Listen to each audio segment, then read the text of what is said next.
Hello everyone, myself Deepak Gupta, logging on this platform of College Dekho Learn on YouTube, and today we will be taking up a topic from the chapter Direct Labor Cost from the paper Cost Accounting. And in continuation of our earlier sessions on the similar topic, we have already discussed about the wage payment plans. And we have already discussed that wage payments plan can be based on the output, that is the wages will be paid to the labor depending upon how much units have been produced by the worker. So we use the word piece rate system, and the more prevalent system of wage payment is based on time, where a worker is paid for the time which he has consumed or put up on the production activities in the business. So we use the word time rate system. So normally this time rate system was is and will be more prevalent as compared to the piece rate system, because it removes unwanted pressure from the worker to create the output. Also, the piece rate system can be applicable or can be beneficial where the quality of the product is not so important and the primary focus of the management is on the quantity output. But that is not in the case with the current scenario, where quality has taken over the quantity, and hence the worker needs to be under no pressure to create more output to create any wages, and hence time rate system has gained momentum along with the incentives which should be given to him depending upon the time which he has saved in comparison to the standard time fixed for the production. So these time rate system were replaced by the incentive plan systems, and there were many of them, and the primary usage was the Rowan plan and the Halsey premium plan, and we have discussed all these in our earlier sessions. Now in continuation to that, there is a word that we use, overtime. Now, what it basically denotes, that I normally, whenever there is a labor rate, so if we take a leaf out of the time rate system and we presume that the labor is paid for rupees 100 per hour, and how much time it has put up in the production area in the factory will allow him to get more and more wages. So this rate per hour may prompt the worker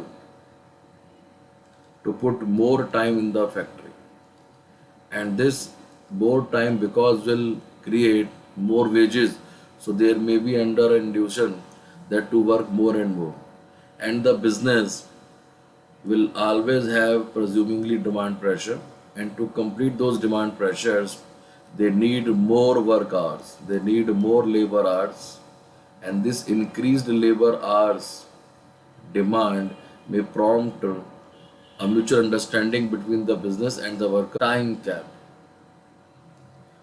So all such departments have fixed up a fixed time cap, or we should say the maximum time cap that a worker must be allowed to work in a particular day, and that has been fixed to be 9 hours per day.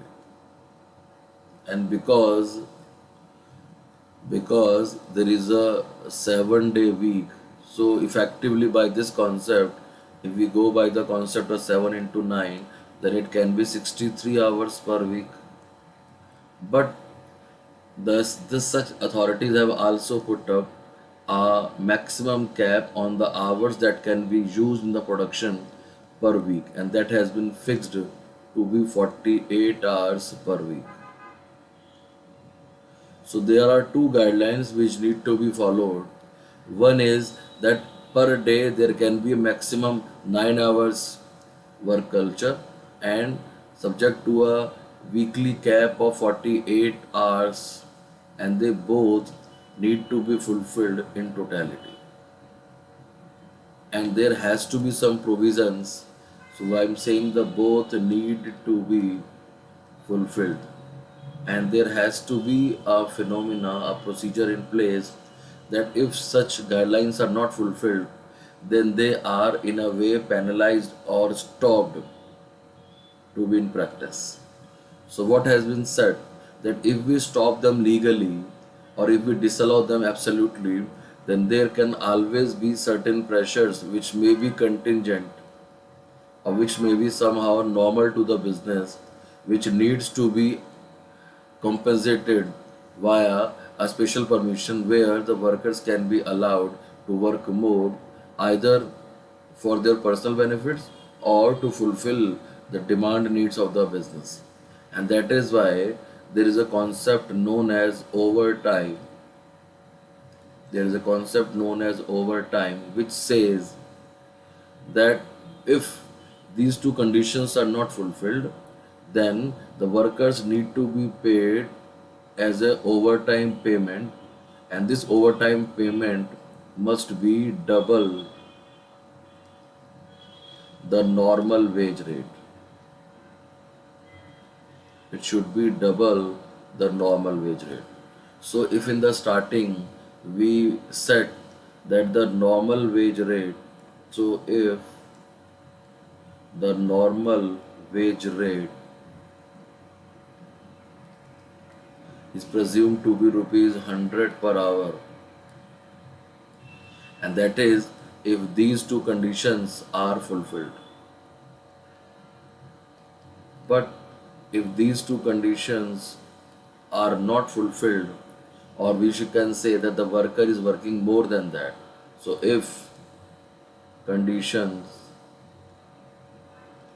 are not fulfilled in a way that is the worker is working more, then the wage rate shall be increased by another rupees 100 to make it double, and this increased wage rate will be known as the overtime work rate. So for those extra hours the worker need to be paid the double, and hence it becomes rupees 100 per hour. So if a worker worked in a particular day for 10 hours, if example the worker had worked for 10 hours a day and the rate was rupees 100 per hour,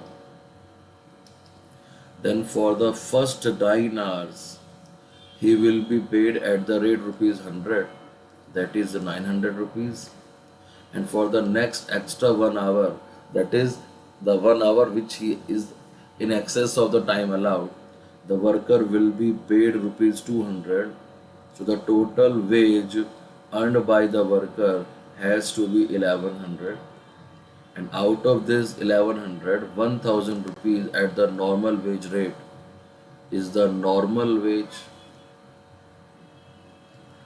and rupees 100 which has been paid extra will be deemed as overtime.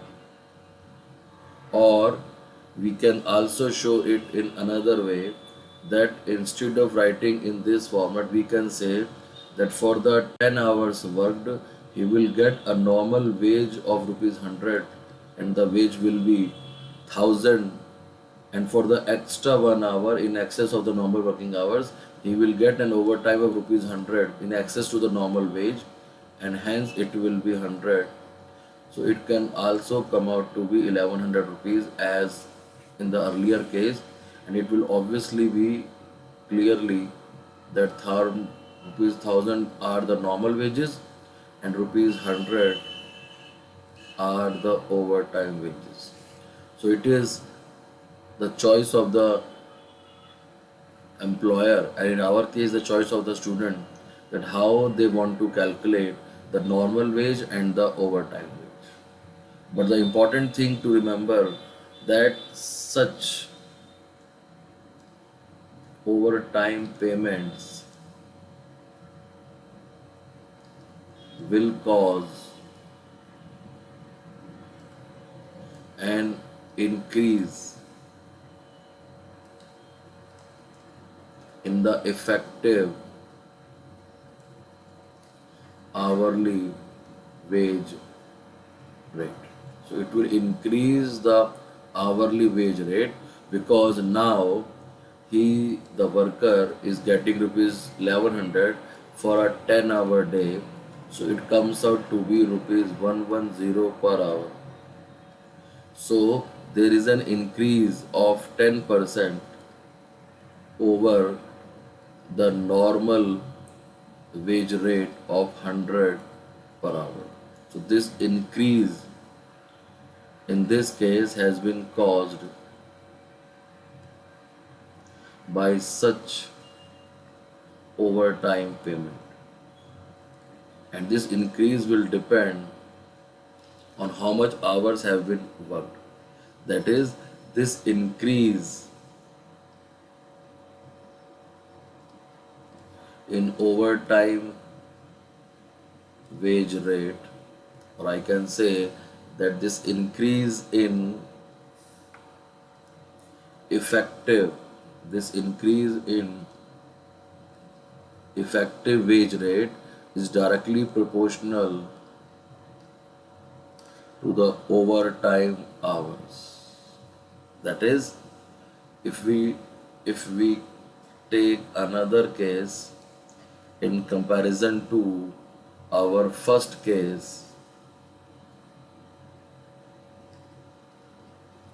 and now if we say that worker has worked for a total of 12 hours per day and the labor hour rate was rupees 100 per hour.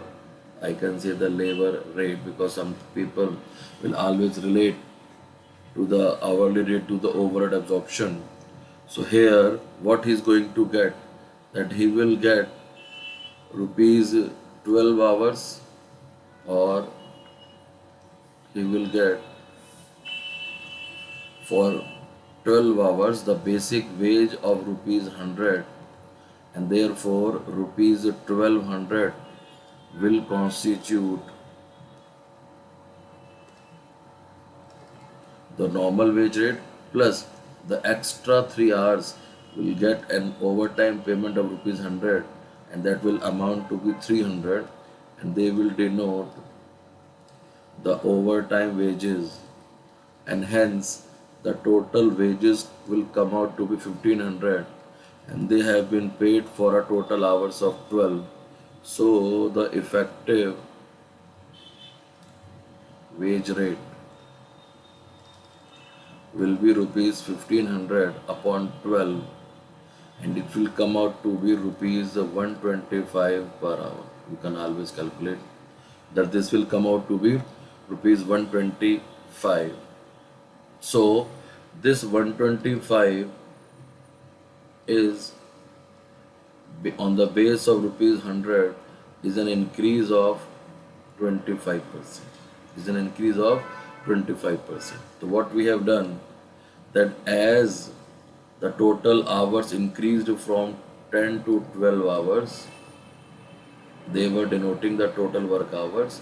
The overtime hours increased from 1 to 3 hours, and hence the total wages increased from 1100 to 1500 rupees, and therefore the effective wage rate increased from 10% to 25%, and in absolute figure it was rupees 110 per hour, and it has become to rupees 125 per hour. So in this way the monetary compensation has been made proportional to the effective or more working hours put up by the worker in the form of overtime, and therefore the benefit accruing to the company in the form of satisfaction of the demand is also being transferred and distributed among the workers in form of increased effective working hours, contributing to more wages per unit. And therefore this overtime payment system has proved to be beneficial for both the parties. Now, keeping in mind the rules as discussed above, we will also have to note that Not just the clause of no 9 hours of per day has to be satisfied, but the clause of 48 hours per week is also to be satisfied. And for that, I am creating a case 3, and we say that the worker was paid rupees 100 per hour. So it denoted the normal working hour rate, or I can say it denoted the normal wage rate. And ideally, whenever a company maintains the record of its workers, then they deem to create a time card or a job card which maintains the time put up by the workers in the business, in the factory, in different production activities. And this card can be created either worker specific or job specific, and hence there are two cards, that is time card and job card. And not going into the details of those time cards and job cards, because that will be discussed when you join on our platform for regular interaction with our teachers or myself. So just making a hint that these two records, these two labor record mechanisms are able to identify how much time a worker has put up in the business in different production activities. So if I believe that on the day of the Monday, so from those records we can always create a weekly time consumption of the worker in the factory.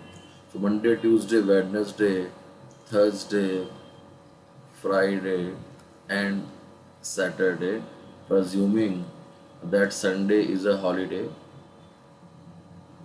So we will come out that because the workers are presumed to work for a maximum of 9 hours per day, and if we multiply it by 6, then it itself comes out to be 54 hours. So mostly the companies are not ready to with the overtime wages, because it enhances their cost, and such overtime work is done only if there is a I should say acute demand creation, high demand creation, and their satisfaction needs the company to be forced to put up or to demand overtime working hours from the workers, and they are paid double.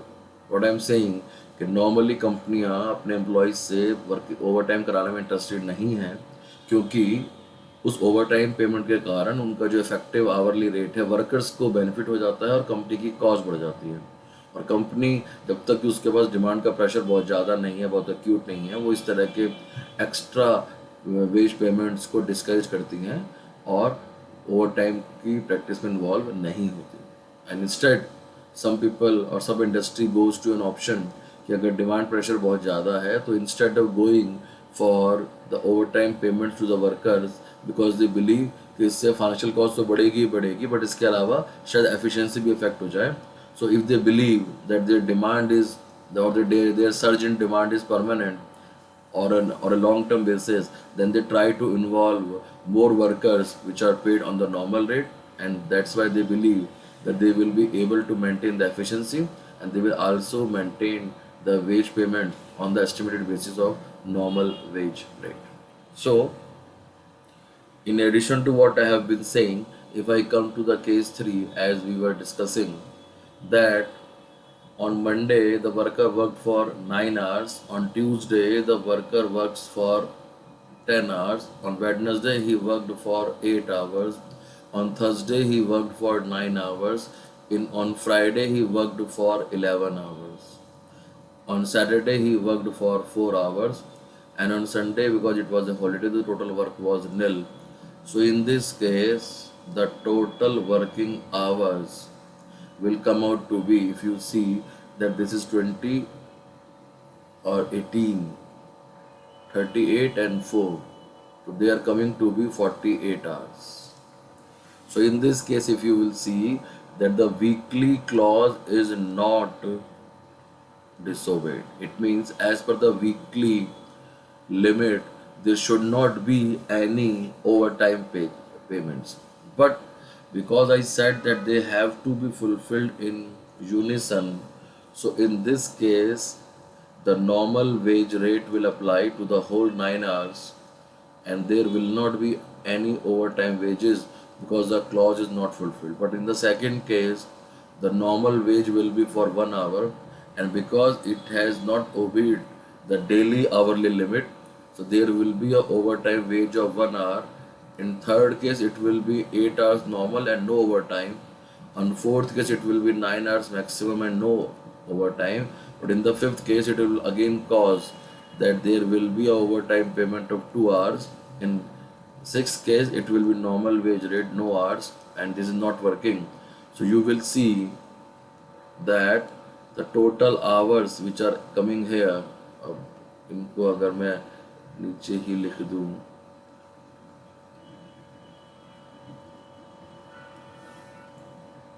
then you will find that 3 hours seem to be the overtime payment and 39 hours needs to be the normal wage rate. So in spite of the fact that the weekly limits are not broken, but because the daily hourly limit was broken, so in this case also the total wages workers total wages will come out to be that for a total of 42 hours he will get rupees 100, that is 4200 rupees. But for the 3 overtime hours calculated he will get rupees 100 extra, that is 300 rupees, and the total wages will be 4500.